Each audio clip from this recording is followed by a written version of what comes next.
Sir ఈరోజు 'దుల్కర్ సల్మాన్‌ది 'కాంతా' movie release అయింది థియేటర్స్‌లో. చూసారు కదా! సినిమా మీకెలా అనిపించింది? అండ్ ఆడియన్స్ రెస్పాన్స్ ఏంటి? ఆడియన్స్ కొంచెం గంభీరంగా ఉన్నారు. హ్మ్. అంటే ఇది అద్భుతం, అనితర సాధ్యం అనేటువంటి రియాక్షన్స్ ఏవి లేవు. హ్మ్. హ్మ్. చాలా ఫార్మల్‌గా వెళ్ళిపోతున్నారు. ఎవరికి వారు మనసులో ఆలోచించుకుంటున్నారు. ఓకే. సినిమాని ఎలా అర్థం చేసుకోవాలి అని. హ్మ్. అంటే ఆ తరహా పద్ధతిలో కథ నడిచింది. ఇది ఇగో క్లాషు, ఒక డైరెక్టర్‌కి, హీరోకి మధ్య జరిగేటువంటి ఒక ఇగో క్లాషు. అంటే సినిమా ఇండస్ట్రీలో చాలా సందర్భాల్లో తాము ఇంట్రడ్యూస్ చేసినటువంటి నటులు తమ పరిధి దాటి వ్యవహరిస్తున్నారు అని డైరెక్టర్లు హర్ట్ అయిన సందర్భాలు చాలా చూసాం మనం. హ్మ్. అంటే ఇప్పటి ప్రపంచానికి గుర్తుండదు కానీ ఒకప్పుడు కమల్ హాసన్ ఒక పత్రికకి ఇంటర్వ్యూ ఇస్తూ తన మొదటి భార్య వాణి గణపతితో తన పరిచయం గురించి చెప్తూ హ్మ్. మాది చాలా ఇంట్రెస్టింగ్ లవ్ స్టోరీ, కొంచెం మరో చరిత్రలా అనిపిస్తుంది అన్నాడు ఆయన. హ్మ్. దానికి బాలచంద్ర గారు కౌంటర్ ఇచ్చారు అదే పత్రికకి. ఓకే. ఇచ్చి నా కథలు నా మెదడులో పుడతాయి తప్ప ఎవరి బెడ్రూముల్లోనూ పుట్టవు అన్నాడు ఆయన. ఓకే. ఆ తర్వాత ఈయన సారీ చెప్పాడు హ్మ్. కమల్ హాసన్. అలా హీరోలు తమ చేతుల్లో నుంచి ఎదిగినటువంటి హీరోలు బయట ఏం మాట్లాడినా డైరెక్టర్లు చాలా, అంటే వాళ్ళని పరిచయం చేసినటువంటి డైరెక్టర్లు అబ్జర్వ్ చేస్తారు. హ్మ్. అబ్జర్వ్ చేసి ఎక్కడైనా వీళ్ళు లైన్ క్రాస్ చేస్తున్నారా అనేది వాళ్ళ పరిధిలోకి వస్తే వార్న్ చేసే ప్రయత్నం చేస్తారు. అలాంటి సంఘటనలు చాలా జరిగినాయి ఇండస్ట్రీలో. అవును. వీటన్నిటినీ దృష్టిలో పెట్టుకుని ఒక డైరెక్టర్కి హీరోకి మధ్య ఒక ఈగో క్లాష్ పీక్స్కి పెడితే, హ్మ్. అంటే కథ మార్చే వైపు తను రాసినటువంటి కథని తను డైరెక్ట్ చేస్తున్న సినిమాకి క్లైమాక్స్ను కూడా మార్చే ప్రయత్నం ఒక హీరో చేస్తే ఆ డైరెక్టర్ రియాక్షన్ అలా ఉంటుంది. హ్మ్. నిజానికి క్లైమాక్స్లు డైరెక్టర్ క్లైమాక్స్ షూట్ చేసి వెళ్ళిపోయిన తర్వాత ప్రొడ్యూసరు డైరెక్టరు, అంటే వీళ్ళతో సంబంధం లేకుండా హీరో గారు వెళ్ళి ప్రొడ్యూసర్ని కన్విన్స్ చేసి వేరే క్లైమాక్స్ తీసి ఆ సినిమాకు జోడించి రిలీజ్ చేసిన సందర్భాలు కూడా ఉన్నాయి చరిత్రలో. ఓకే. నిర్మాతలు డైరెక్టర్ వెళ్ళిపోయిన తర్వాత వాళ్ళు అనుకుని క్లైమాక్స్ షూట్ చేసి తగిలించి రిలీజ్ చేసిన సినిమాలు కూడా ఉన్నాయి. హ్మ్. సీతామహాలక్ష్మి సినిమా అదే. విశ్వనాథ్ గారు ఒక క్లైమాక్స్ తీసి వెళ్ళిపోతే హ్మ్. ఆయన వెళ్ళిపోయిన తర్వాత కాట్రగడ్డ మురారి గారు ఇంకో క్లైమాక్స్ తీసి సినిమా రిలీజ్ చేశాడు. ఆయన హర్ట్ హ్మ్. విశ్వనాథ్ గారు. ఇలాంటి సందర్భాలు ప్రొడ్యూసర్కి డైరెక్టర్కి మధ్య ఘర్షణలు ఉంటాయి, డైరెక్టర్కి హీరోకి మధ్య ఘర్షణలు ఉంటాయి, హీరోయిన్తో ఘర్షణలు ఉంటాయి. ఇలా పరిశ్రమలో వ్యక్తుల మధ్య జరిగేటువంటి క్రియేటివ్ గందరగోళాలు, గొడవలు, ఈగో క్లాషెస్, వీటన్నిటినీ పునాదిగా చేసుకుని ఒక కథ రాశారు. ఓకే. దానిలో ఒక క్రైమ్ ఎలిమెంటు జోడింపు జరుగుతుంది. హ్మ్. అంటే వీళ్ళందరూ ఈ ఘర్షణలు పడుతున్న ప్రాంతంలో ఒక హత్య జరుగుతుంది. హ్మ్. ఆ హత్యని పరిశోధించడానికి ఒక పోలీస్ ఆఫీసర్ ఎంటర్ అవుతాడు. ఆయన ప్రతి ఒక్కళ్ళని నేరస్తుడిగా చూడటం మొదలు పెడతాడు. హుహు. హ్మ్. ఇది జనరల్గా మనకు అపరాధ పరిశోధన నవలలు, డిటెక్టివ్ నవలలు చదివిన వాళ్ళందరికీ ఇది అనుభవమే. ఓకే. కాబట్టి ఆ ధోరణిలో రానా క్యారెక్టర్ ఎంటర్ అవుతుంది కథలోకి. హ్మ్. హ్మ్. అప్పటి వరకు సముద్రఖనికి అలాగే దుల్కర్ సల్మాన్కి మధ్య జరిగేటువంటి కథ రానా ఎంటర్ అయ్యేసరికి ఇంకొక యాంగిల్ తీసుకుంటుంది. అలా ఫస్ట్ హాఫ్ కొంచెం ఇబ్బందిగా అనిపిస్తుంది. వాళ్ళ ఘర్షణలు ఎందుకు ఘర్షణ పడుతున్నారు అనేది ఆడియన్స్ అర్థం చేసుకోవటానికి వదిలేశాడు డైరెక్టర్. ఓకే. ఆ! వదిలేశాడు తప్ప అతను ఎక్కడా కూడా డైలాగ్ రూపంగా కానీ లేకపోతే దృశ్య రూపంగానే చెప్పే ప్రయత్నం చేయలేదు. హ్మ్.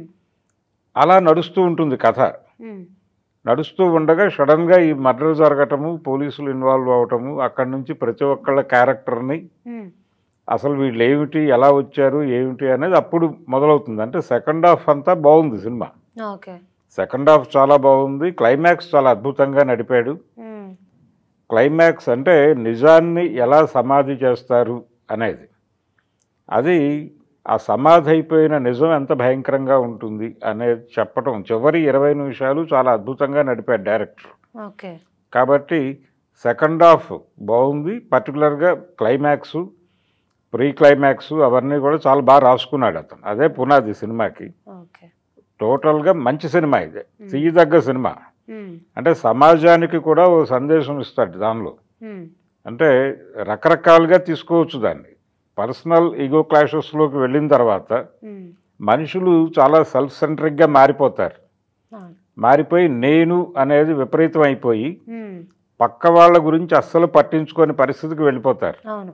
ఆ వెళ్ళిపోయిన పరిస్థితుల్లో ఇతర తమతో పాటు ట్రావెల్ అవుతున్న వాళ్ళకి ఎన్ని నష్టాలు జరుగుతున్నాయి అనేది కూడా వీళ్ళు పట్టించుకోరు. అవును. ఇది ప్రమాదము అనే ఒక సందేశం ఇస్తాడు ఆ సినిమాలో ఆయన. ఉమ్, ఉమ్, దాన్ని ఒక సినిమా జీవితంతో లింక్ చేసి చెప్పాడు.